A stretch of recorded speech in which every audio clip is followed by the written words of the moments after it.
শুভ দুপুর বন্ধুরা, তোমরা সকালে কেমন আছো? আশা করছি অনেক অনেক অনেক ভালো আছো। সকাল থেকে আজকে মায়ের বাড়িতে আছি, কেননা আজকে আমাদের ঠাম্মার মৃত্যুবার্ষিকী, তো ওই জন্য এখানেই আছি।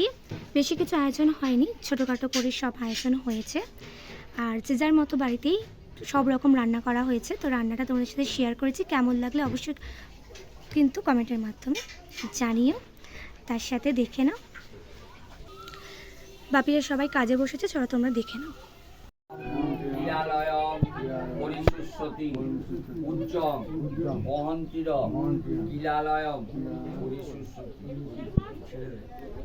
বন্ধুরা, দুপুরে খাবার মধ্যে এখানে করেছি কুমড়ো ভাজা, তার সাথে আছে চাটনি। এটা হলো যা যা ইনগ্রিডিয়েন্টস দিয়ে শুক্তো বানায় শুক্তো। এখানে আছে পটল চিংড়ি, দেখে বলবে কিন্তু কেমন হয়েছে। আর তার সাথে আছে ফাইনালি চিকেন, দই, মিষ্টি, পাঁপড় ভাজা, এগুলো সবই আছে। তো বন্ধুরা, তোমরা দেখে নিলে কী কী রান্না হয়েছে। আরও অনেক কিছু ছিল, তো ওগুলো ফ্রিজে ছিল, বেকার এখন খাবো না, তাই বের করিনি। ভিডিওটা কেমন লাগলো অবশ্যই কিন্তু লাইক কমেন্ট শেয়ার করো। আর হ্যাঁ, নতুন হলে সাবস্ক্রাইব করো। তোমাদের সাবস্ক্রাইব কিন্তু আমাকে এগিয়ে যাওয়ার পথে অনেকটা সাহায্য করবে। তো চলো, টাটা।